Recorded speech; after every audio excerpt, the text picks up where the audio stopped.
Hello, Danae. Welcome to the Soul Line Self Care Podcast. I want to thank you for coming on, and I'm really excited to talk to you today. I'm so delighted to be with you, Tina. Thank you so much. So, to just get started, if you could just talk a little bit about your journey and what you do, just so the audience can get to know you.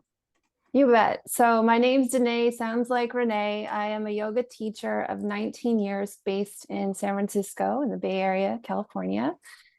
And I stumbled across yoga in the most strange, bizarre way. At the time, I was working for Nordstrom, and a coworker simply said, "You've got to come along to this class." They didn't say anything about it, didn't tell me it was yoga. And in my 20s, I said yes to everything, Yeah. sort of blindly trusting the process. hmm And all they said was, since you dance, I have a background in dance. I think you'll be good at it, quote hmm unquote, good at it, whatever that means, right? Yeah. And the class happened to be Bikram, which is just a type of yoga, right? hmm That has a lot of heat. So as a dancer, I didn't mind all the sweating, but the teacher was almost like a drill sergeant hmm and even scolded me when I did something not exactly as was offered. I was being mindful of an injury and thought, hey, this looks like a balance pose. And in dance, we passe. So I'm going to give that a go.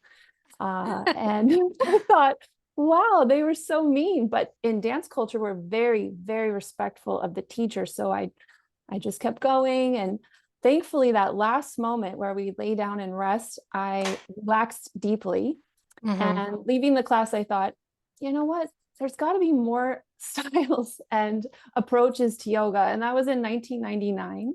And I hmm thank the coworker still, and now the teacher, as I am now a teacher, because it has gone on to shape and inform how I want to lead classes, which is warm and welcoming and nurturing and having a little bit of fun. And Yeah. yes. Absolutely. Yeah, everything should have a little bit of fun involved. So that's actually amazing that you were turned on to it when you were like in your 20s.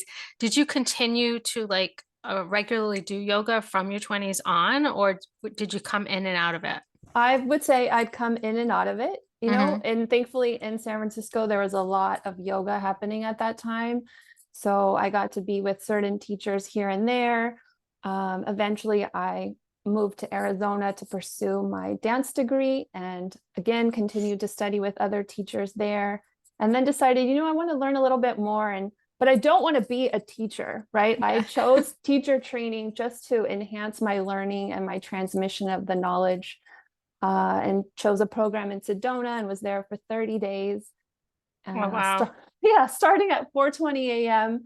Monday through Saturday, going to like 7 o'clock at night. Really intense, but super, just exactly what I needed, hmm um, to really immerse myself and also strengthen and fortify myself. I didn't know at the time, but it was June of 2005. And in July, when I came back home, my mom, we discovered her ovarian cancer diagnosis. Oh, I'm So sorry.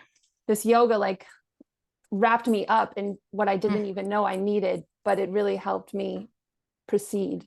Yeah, Hmm. I absolutely love that story. So, I'm actually doing a teacher training, and it's the same thing. It's just like I love yoga. I think I really was in and out of it for a long time and stepped back into it probably beginning around the pandemic Mm. and just kind of moved. And that's when I signed up for like an online teacher training because that's all I could do.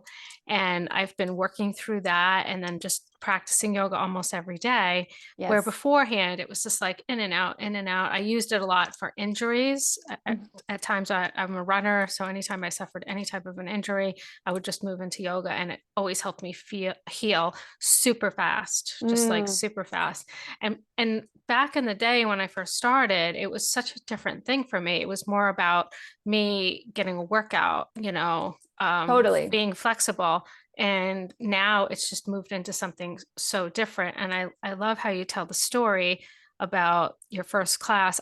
I've interviewed a couple of yoga professionals here on the podcast, and I hear very similar stories, like similar backgrounds, similar stories, which I find very interesting.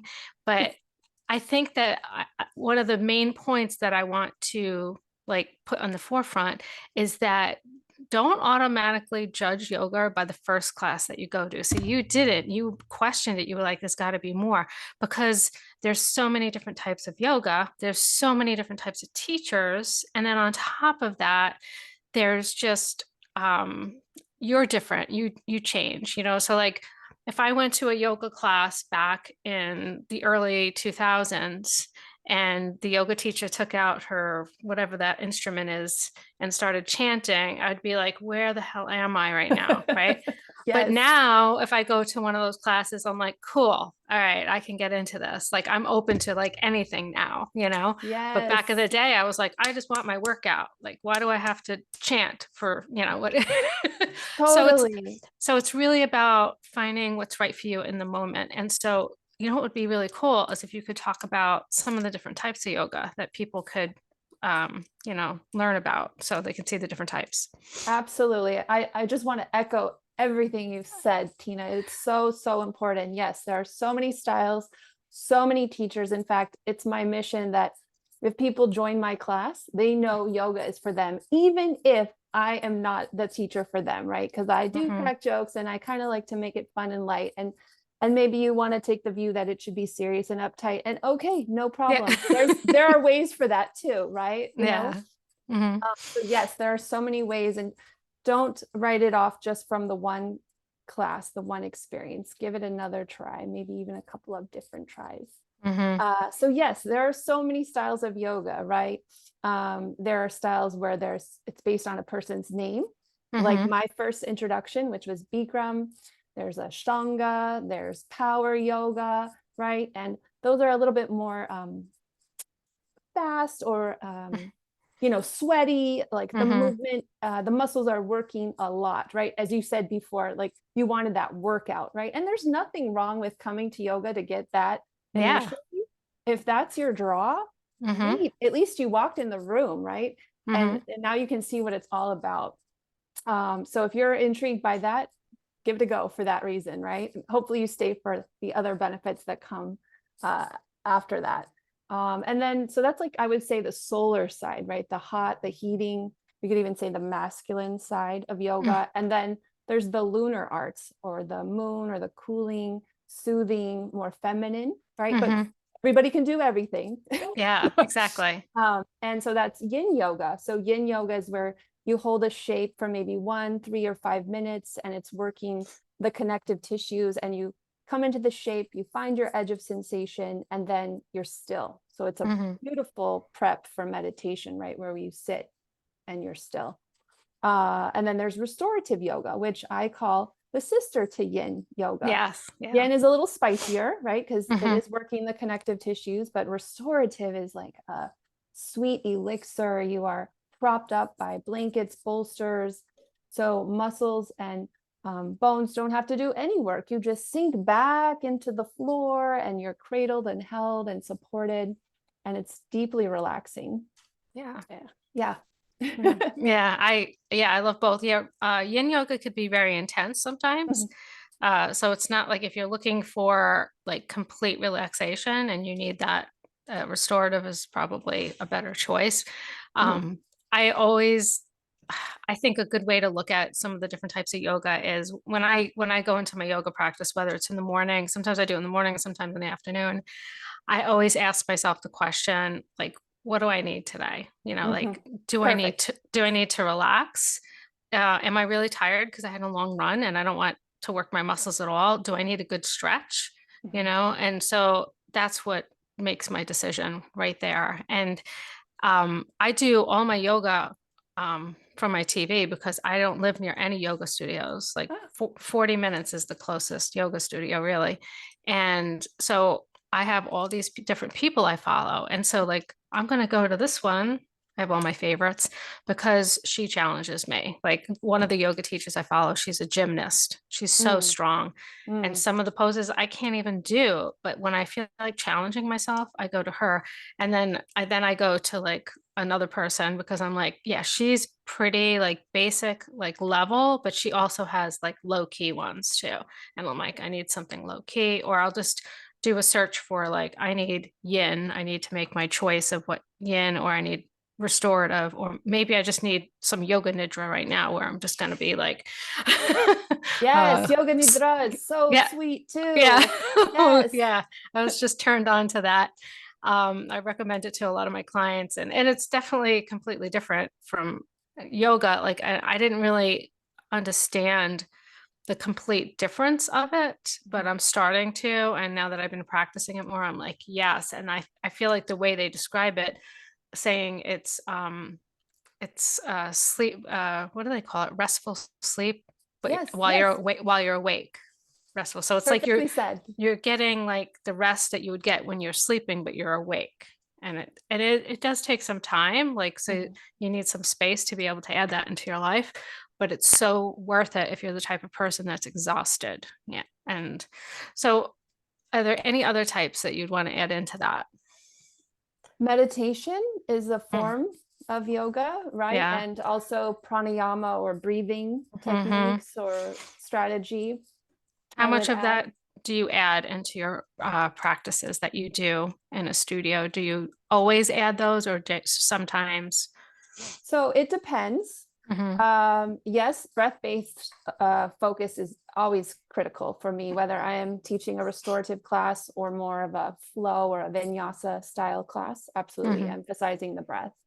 Um, Meditation, it depends studio to studio if they want to offer that to their students. Yeah. In private practice, I absolutely would want students to have a well-rounded Hmm. approach to yoga. Oh, you know what is a good question? Because I've always Yeah. wondered this.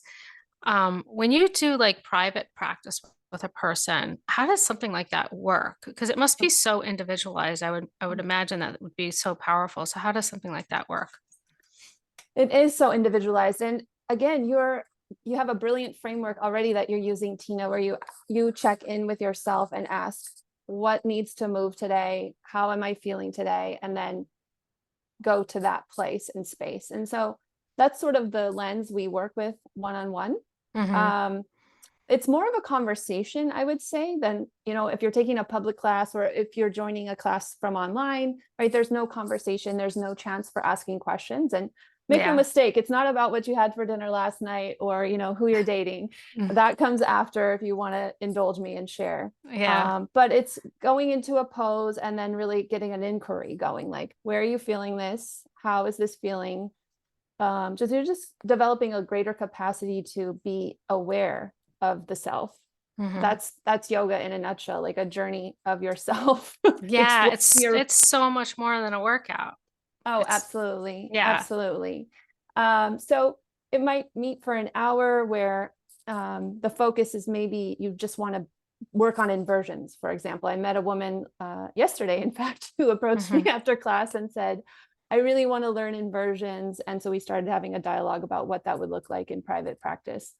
So maybe a student comes because they want to have a goal in mind to meet, right? Hmm. Or sometimes a student like yourself cannot get to a studio. Hmm. So maybe the teacher comes to your home or meets you in your office because that's better for you, time wise, schedule wise. Hmm. Um, or it could be to rehabilitate an injury. So it's for a fixed period of time, right? Hmm. Or maybe you're working towards your fertility goals, right? And you want to get yourself prepared Hmm. to have a good pregnancy and also through prenatal, right? Because Mm. prenatal yoga is very different Yeah. than another type of yoga, right? Honoring, strengthening the arms to be able to hold that baby and working on the lower body, the hips, especially, for example.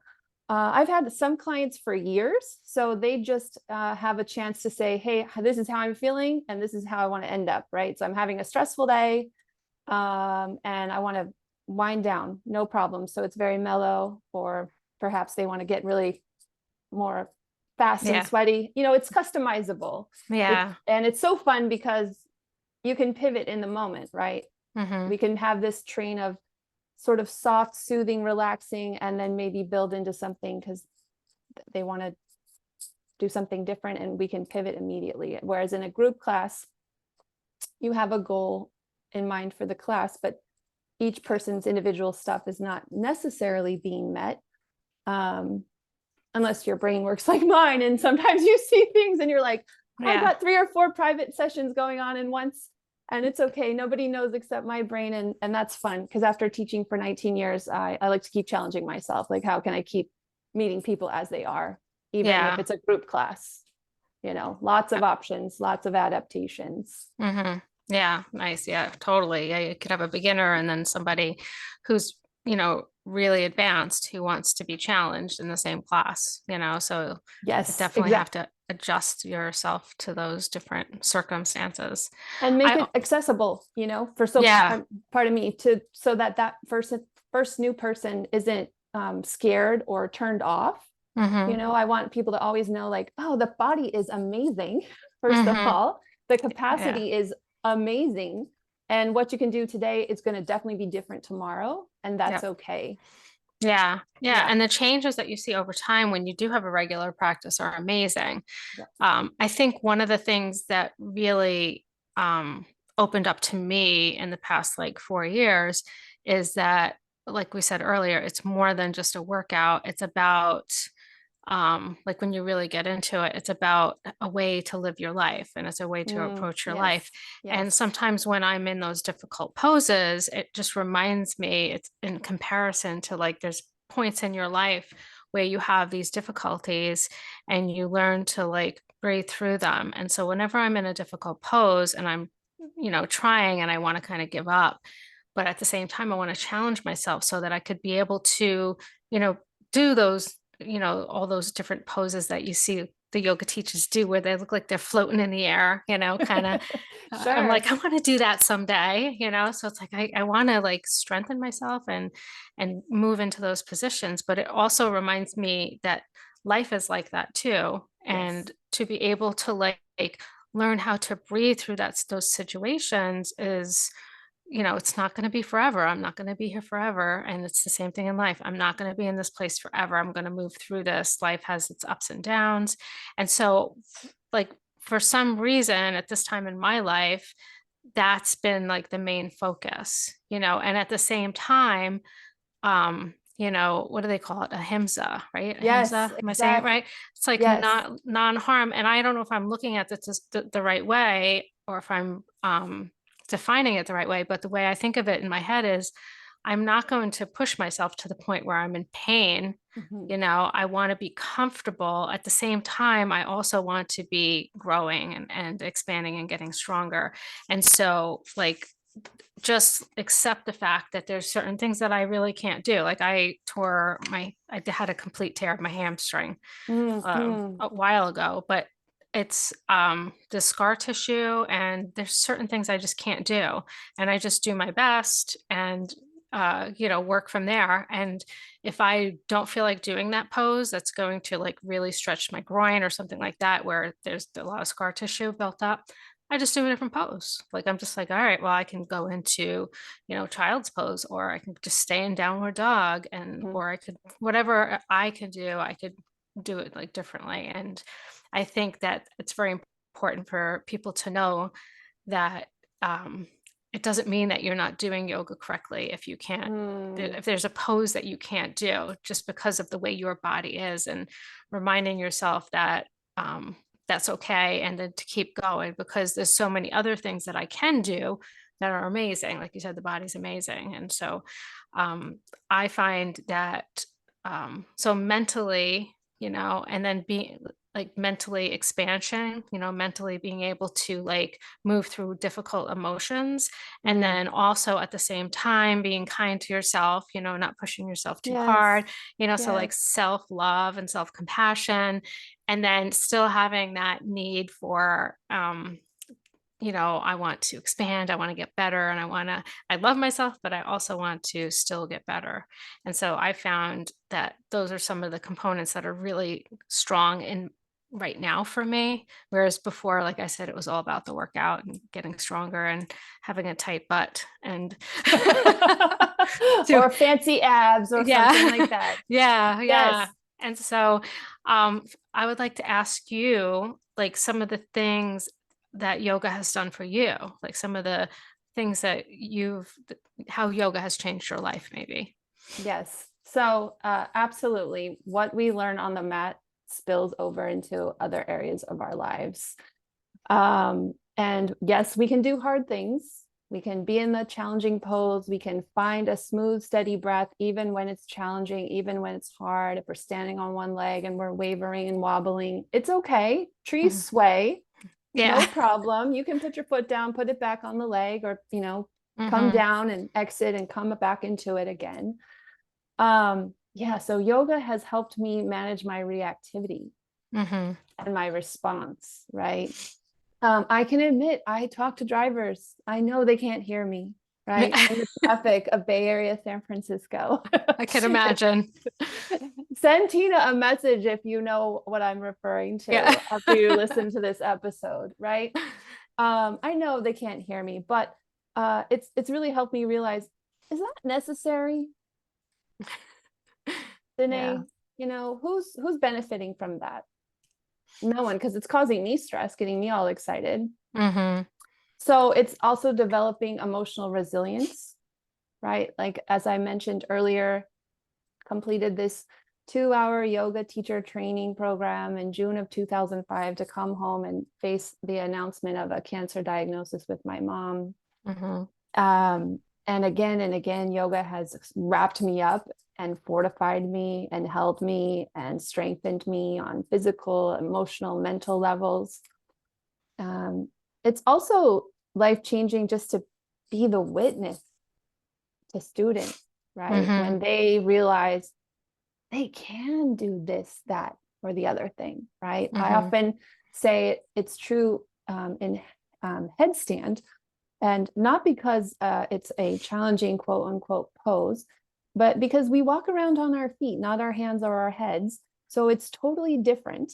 And Yeah. when you have built the strength to give it a go, and then your legs do go up, it is empowering. It's a confidence booster. Hmm. And those qualities that you built up simply by doing a posture, you carry with you once you roll up the mat and walk out the studio, or click off the computer, watching and tuning into a class. That allows you to speak more boldly, maybe to ask for what you need and get your needs met more with Hmm. regularity and consistency, right? Or Yeah. to have your peace when you're having a challenging conversation. The breath is such a gift, right? It's the gift of life. But Hmm. when we're breathing in a smooth and steady way, we're more at ease for Hmm. ourselves and also around other people. So learning how to harness the power of the breath has been so valuable to me. Yeah. Yeah, I mean, it seems silly to say, but it's so many gifts that yoga gives over and Yeah. over again, as a student, as a teacher. And I'm forever a student. I have a daily practice, a daily pranayama practice, and then also asana. I struggle with meditation. I can Hmm. admit that. Yeah. I struggle to be still. Hmm. I do too. I have Yeah. the same problem. Yeah. And I learned that the best time to do my meditation is right after, like a physical yoga class, Mhm. It's like I'm going in Shavasana, and then right after that, I put my headphones on and do like Mm. a guided meditation. That seems to work for me. And like I said, the yoga nidra has really, Yes. Mm. yeah. So like sometimes I'll do a yoga nidra right after a class too.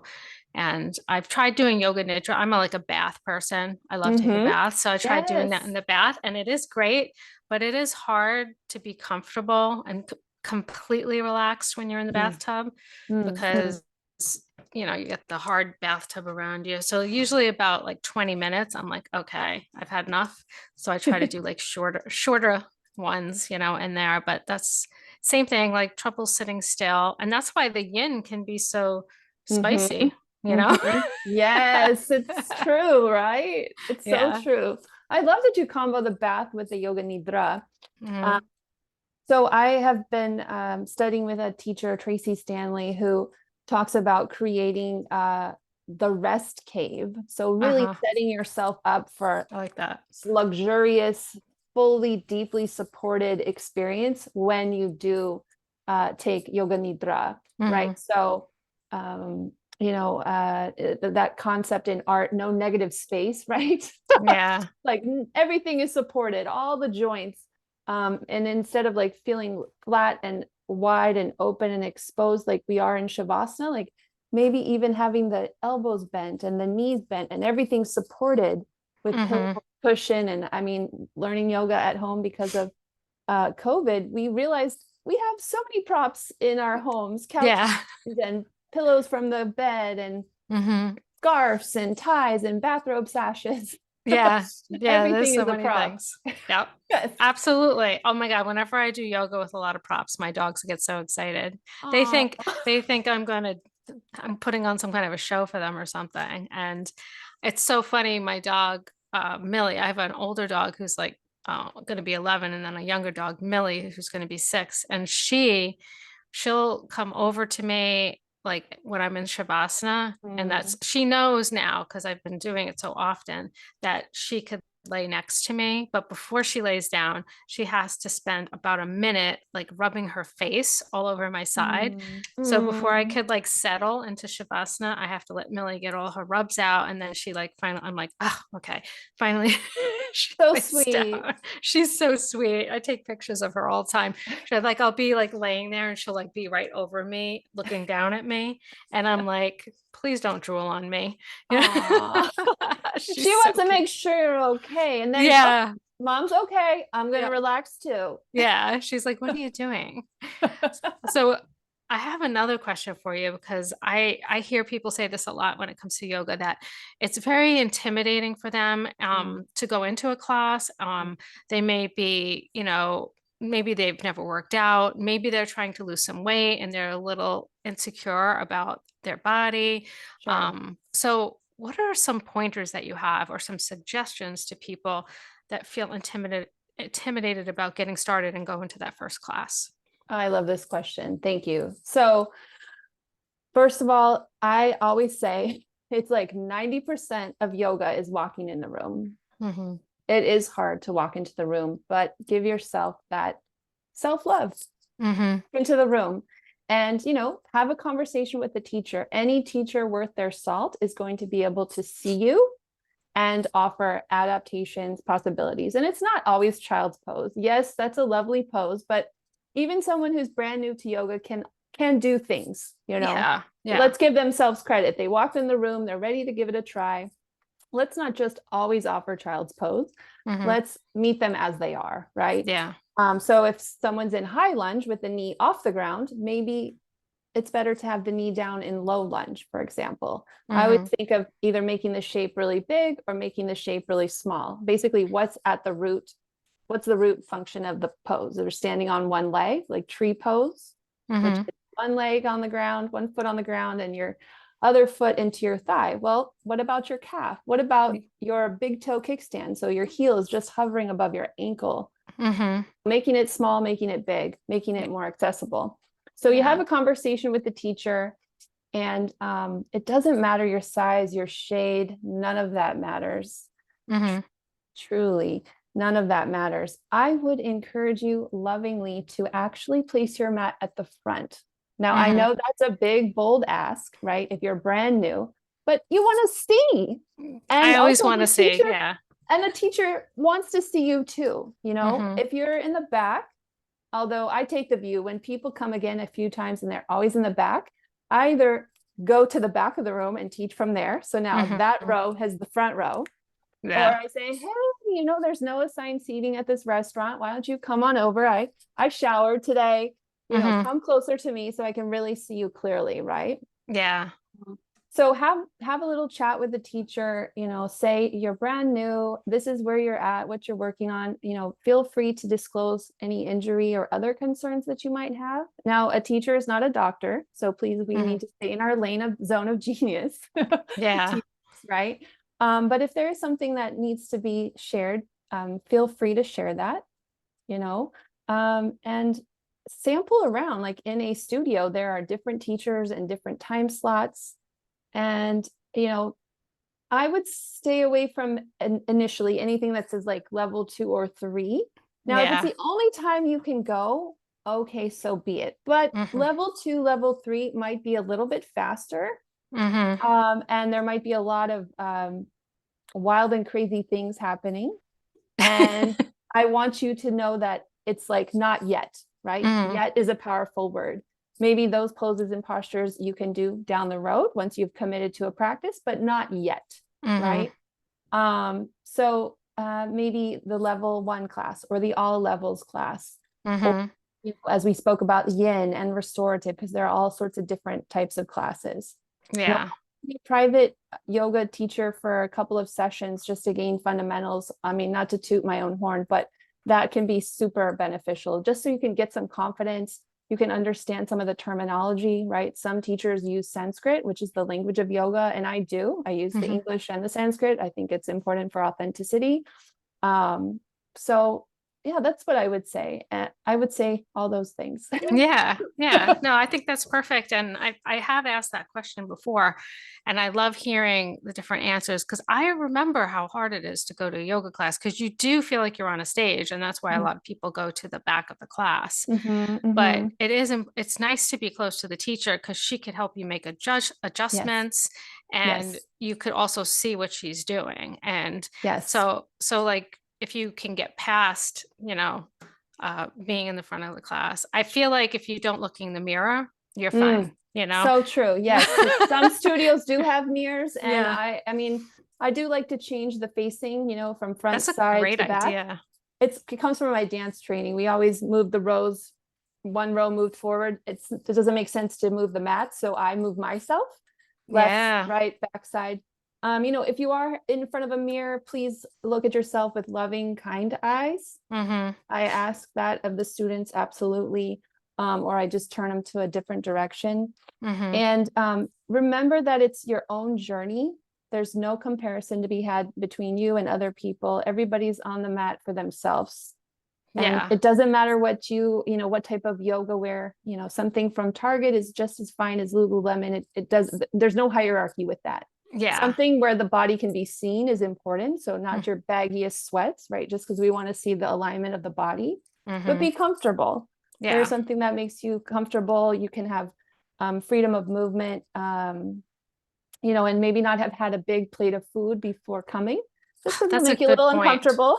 That's Yes. a really good point. Because I sometimes it just works out like the only time that I could do yoga is after dinner. And that's Sure. like, it's just not a good choice. It's just not, It's harder. it's harder. I mean, everything is possible, right? Yeah. And I do teach a yoga class at a university, and on the day when we go over the syllabus, I always make this joke, like, because we have burritos in San Francisco and the mission, so good. And I'm like, maybe not a burrito or Yeah. steak and eggs, right? Yeah. Before coming to class, or Yeah. choose it once and see what happens. This is Yeah. what's going to happen, right? You're going to have, abdominal stress. You Hmm. might fart, who cares? And also Yeah. that does happen. Body makes sounds, right? Yeah. Women queef, we Yeah. fart, burp, all the things. Yeah. You just carry on if it happens, no Yeah. problem. Yeah. But we do twist, we back bend, we forward fold. So if you've got the plate of food in your belly, it's just going to make you uncomfortable. Now, if Yeah. you're someone who has like a low sugar or hypoglycemic sort of thing, right, you need to have food here, there, everywhere. So Hmm. then keep it light, a little piece of fruit, a handful of nuts, maybe a little bit of yogurt, right? I'm not Yeah. saying no food, uh, just Yeah. be aware and be mindful. Yeah. No, that's a really good point because I've definitely done that. Yeah. And it's uncomfortable when you're trying to get into like pigeon or something like that. Yes, It's yes, like exactly. it's not really going to work that good, but and definitely not for yin, that's for sure. So well, how could everybody connect with you and get in touch with you? Where do you hang out? So my favorite social media channel is Instagram. I love Instagram. Yeah. I love making reels. They're so fun to take the time to make. So my handle is my name, Danae Robinett. Okay. And if I have a website too, DanaeRobinett.com. I also Okay. send a weekly email newsletter. I call it the Wednesday Love Note, LUV. Nice. Mhm. I like Yeah, that. I've been writing newsletters since 2012, and I really love that way of communicating with my students and finding ways to share tidbits of yoga wisdom or just things that are happening in the news or the world and tying it back into a yoga lesson. You mentioned ahimsa Mm-hmm. earlier, which is one of the codes of conduct. I like to say the yamas, the niyamas, ways of being and Mm-hmm. interacting with ourselves and others. And so I like to pull in a little bit of yoga wisdom I make it love that. relatable to the Yeah, I world love stage that. affairs. Yes. Yeah, it's a great idea. I'll have to check that out. So that all that information will be in the show notes. And with that, I would like to thank you for coming on and sharing your wisdom. And I wish that I lived closer to you so I could take one of your Yes. classes. Come on retreat. Yeah, that, yeah, I would love to go on a retreat. So maybe we could chat about that. But yeah, thank you for coming on. It was really fun. Thank you so much for this opportunity. We had such a fun conversation, Tina. Thank you again.